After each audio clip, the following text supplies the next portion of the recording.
Hi there! You're about to listen to a vintage episode of the Under the Microscope podcast.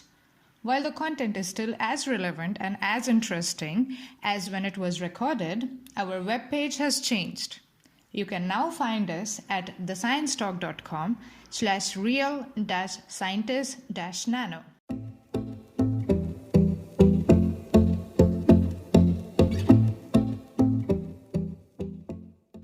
Welcome to Under the Microscope. This series is brought to you by the Real Scientists Nano team. Our goal is to provide a platform where scientists can communicate their work and interact with the public. With that in mind, every week we introduce you to a scientist working in the field of materials and nanoscience, who would be curating the RealSci_Nano Twitter account.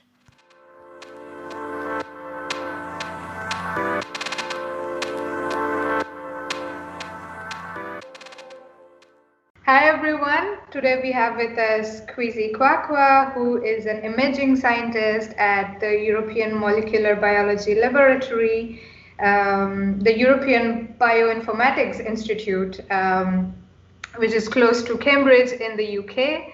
Hi Kwasi, how are you? I'm fine, thanks, Pranoti. How are you?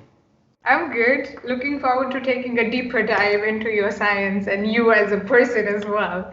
So let's dive in. Let's start by talking about or understanding your scientific journey so far. So please tell us about your scientific journey so far.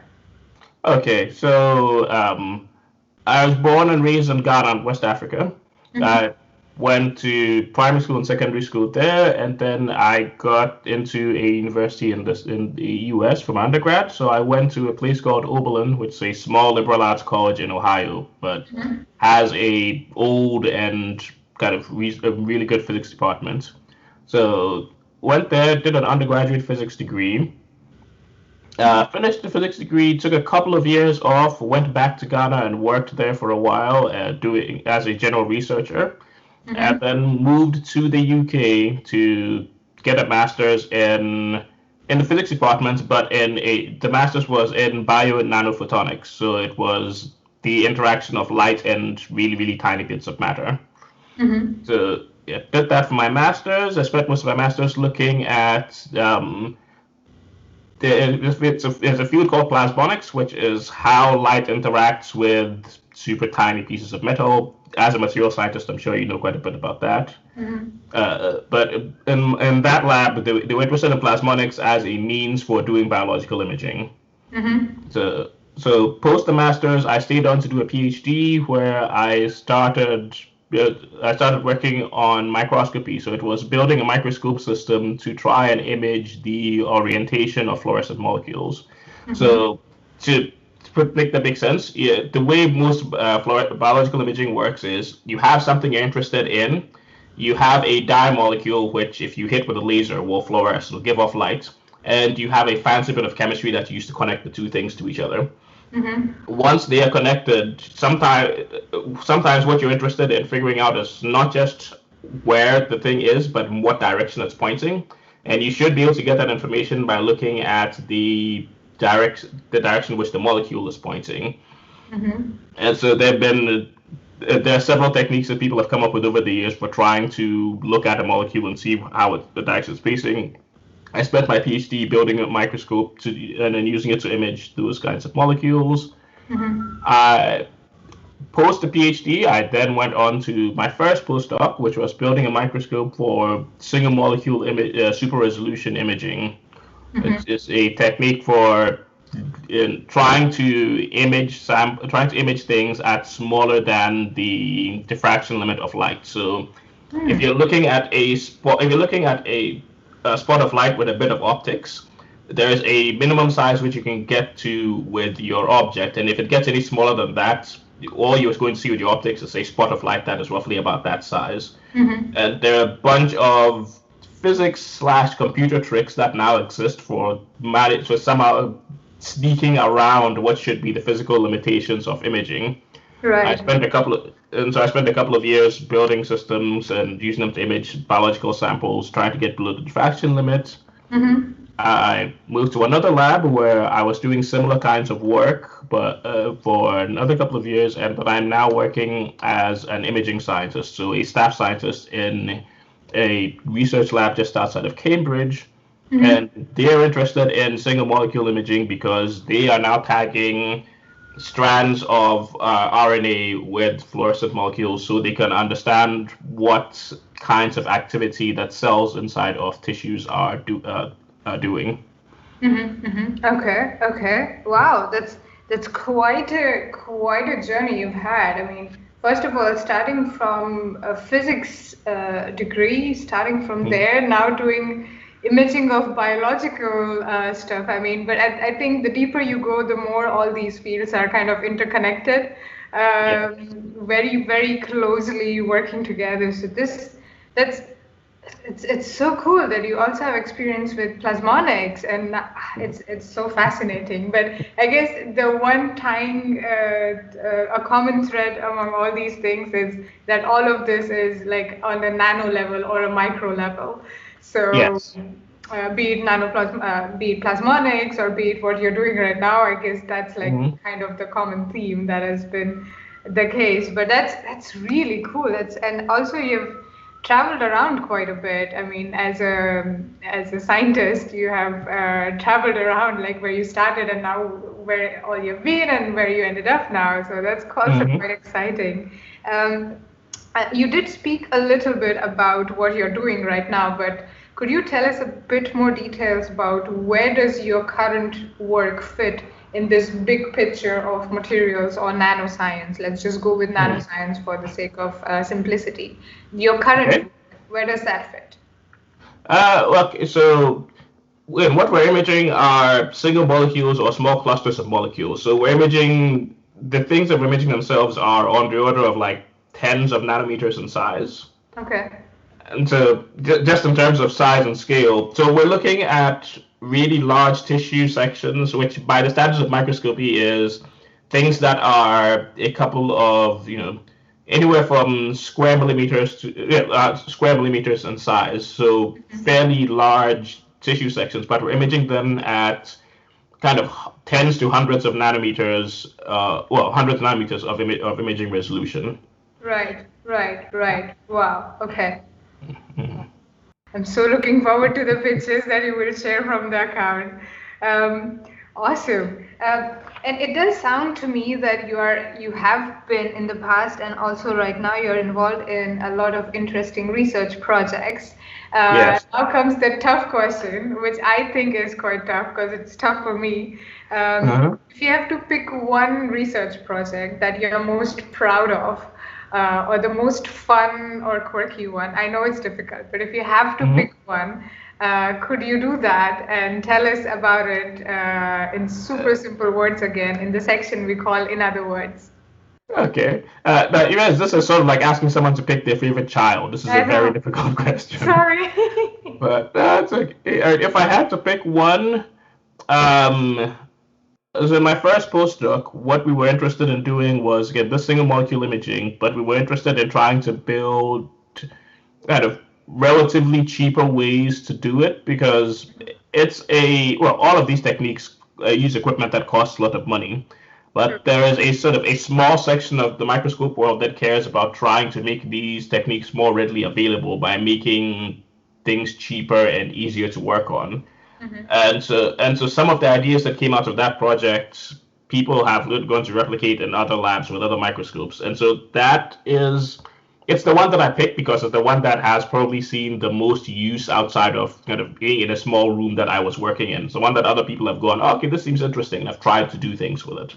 And it was mainly, so there were we had a couple of ideas that were really interesting in there, but the one that has probably, I think, gotten the most traction was trying to find a way to use very cheap lasers to do imaging. Okay. Yeah. So background, to do imaging, you need to do fluorescence imaging, you need lots of lights to focus onto your sample. Right. The way you do it a lot of the time is using lasers, which are really good for giving you really bright light that all points in the exact same direction. Lasers are super expensive for the most part, especially the kinds of lasers that get used in biological research. Right. But there are places, manufacturers that now make really small, really cheap diode lasers for things like cinema systems and light shows and nightclubs, those kinds of things. And they're not quite the quality that you need for biological imaging. Right. But if you're willing to tweak things out of it, you can just about get them to work. And so that was something we tried and we managed to get to work for our samples. And we've now seen other people take those ideas and go off and do similar things. Okay. Wow. And did it work? Yeah.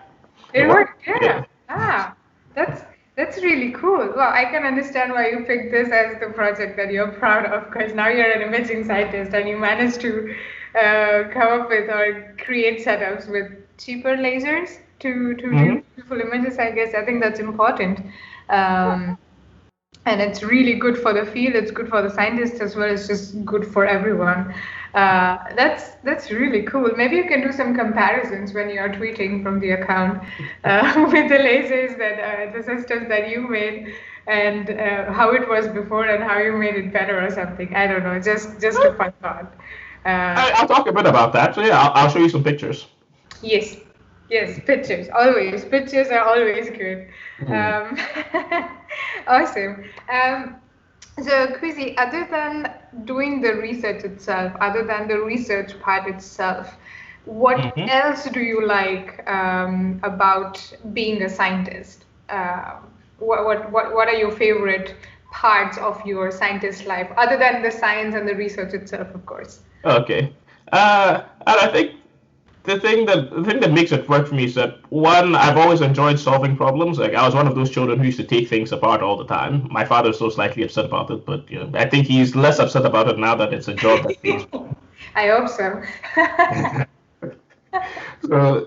So like, I've always been a problem solver, and I've always been someone who is kind of easily bored. If I have to do the same thing over and over again, I am going to start to get bored really easily. And so the nice thing about kind of the lifestyle of science is that it's always new things, and so you can never really spend so much time with one thing that it starts to get bored, and it's always new problems. Like, you fix something, and all that really means is you created something else you need to fix, and then you fix that, and you create something else that you need to fix, and so there's the constant. It keeps you kind of busy thinking about new ideas, and that's kind of what I like the most about it. I think it works best with the way my personality works. Okay. So the problem solving that you all get on a regular basis. Okay. Yes. Yeah, that makes sense. That's a very good point. I'm glad your father is not upset anymore. I hope he's not. All right. It's okay now. He's okay now. He's like, yeah, this is fine now. It's okay. Made peace with it. Okay. Super. Speaking of your father and a little bit about the beginning of your journey or beginning of other scientists' journey. So, what advice would you give yourself if you were to go back in time, or what advice would you give to the scientists who are starting out right now, based on your experience? What advice would you give? Okay. The basic ones are, kind of enjoy the work, pick things that you enjoy doing, try and learn as much as you can. Like, there is never wasted time if at the end of it you'd have a new skill or a new thing that you can do that you couldn't do before. Like, even if the thing you're working on itself doesn't work out and you learn things from it, it's always worth your time. So that's doing. Work for people who are nice to with people who are nice to the people around them. Like, I have been lucky in that I've pretty much never had a bad boss, and that's very unusual for science. Like, it is. Yes, and it's mostly luck. Like, it's not. I didn't go out of my way. It just so happened that I worked for good people, and then I went on to work for other good people. I've just kind of lucked into it, but I've seen the difference between how that has affected me and how it's affected people I know who've gone on to work for people who they didn't like. And so, if you have a choice. Even if you have a choice between interesting project with terrible person and slightly less interesting project with good person, slightly less interesting project with good person always, you will be happier with yourself when your time is up. I think that's a very good advice. It's very important. Very important. Okay. Anything more you would like to give advice, like some more advice from your experience? Yeah, and also like if you want to work in science, be strategic about how you think about your career. Like I've been lucky in that I'm bad at being strategic about how I think about my career. I've kind of lucked into I've done one thing and it's kind of led me to fall into something else that I like, and it's led me to fall into something else that I like. I've never really sat down and planned my way through. In hindsight, I wish I had done more sitting down and planning my way through. Right. And so the thing I always tell people is, especially if they want to stay in science, think about your options. Have a plan. You do the stuff that people tell you to do. Go out and network. Figure out what you want your end result to look like and aim for it. You can kind of fall into it by luck, and I sort of have, but I realized that the odds of my ending up where I am like really, really low. I've been very lucky, and so I advise people to not try and live on luck. Yeah, I think that's very good. So just to summarize, enjoy your work, learn as much as you can, make sure you work with good people, and be strategic if you want to stay inside. Try to be strategic. Let's put it. Don't depend on luck. That's the fifth one. Don't just depend on luck. Let's go there. Let's do it like that. Yeah, amazing advices that you're giving. I hope it helps the listeners as well. Let's speak a little bit about your research experience, and I mean, you also mentioned that it has been wonderful, especially working with good people. However, if you had 3 wishes to improve your research experience, what would you ask for? And I'm not promising anything here, sorry. Yeah, that is fine. Considering that the first thing I'd ask for is infinite funding, I think it's a really good thing you're not promising. Because I mean, unless you happen to know a billionaire who wants to just fund me forever, but I'll keep you posted if I find a billionaire who wants to fund. I'll keep you posted. I'll keep you in mind for sure. Okay, first wish. 2 more wishes you have. Thank you. Second one would be, I guess, to do more work in Ghana or back in Africa. Like I like the work that I do here, but I feel like I would be more fulfilled if I got to do the exact same work but back home. And so if someone wants to A, give me infinite money, and B, set me up with a lab in Ghana or anywhere else in Africa, get in contact. I will be happy to take your money. Absolutely. The word is out there. I will keep you posted if I stumble upon any opportunity. Okay, that's the second wish. Third one. Third wish. This has nothing to do with science. It's purely indulgence. Trip to space. Trip to space. Okay. Where in space? Anything particular? Specific planet or just space? I mean, I'm not going to be super picky. I'll take just space for now. If to say like the moon or Mars, we can talk. I'm not opposed to these ideas, but I'm not going to aim too high. Okay, you're flexible there on the third wish. That's very nice of you. Very flexible. That's good. Okay, so funding, a lab in Ghana, and a trip to space. Okay, got it. I've noted that down, and as soon as I find the opportunities, I'll do my part in making sure your wishes come true. I'm gonna definitely do that. Well, I appreciate you trying. Okay, and so this has been wonderful, Kwasi. But before I let you go, one last question I'm going to ask you. What have you learned about yourself or about the world or anything? What are your learnings from this challenging, to say the least, year that we have all lived through, which is 2020? So what are your learnings from the year 2020? Could you share some with us? I think the biggest one was just how to just not to burn myself out. Okay.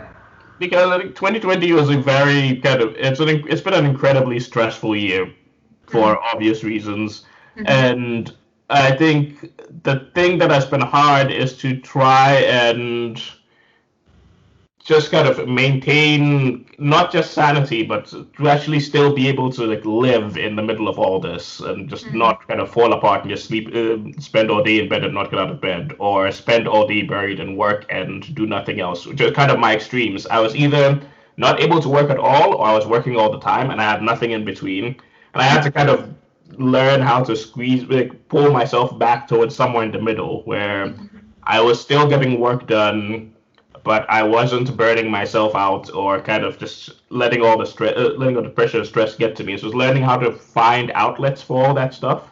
And so I picked up a couple of new hobbies, and I kind of reconnected with friends and family, and got myself a little bit more of space and peace that way, and then I was able to get a bit more done. And so the end of the year for me was better than the beginning of the year, because the beginning of the year was just figuring out how to manage all of this. Okay. Yeah, so basically you have to pace yourself just to not to put too much pressure and just spread it all out. Okay. Yeah, that's quite a big learning, I think.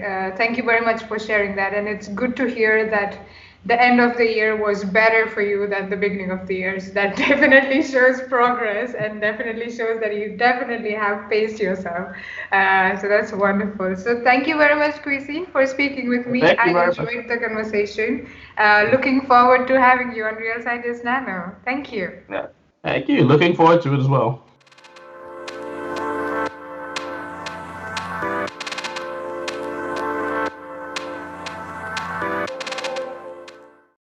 Thank you for listening. To know more about us, please visit our website, realscientistsnano.org, and follow us on Twitter at realsci_nano.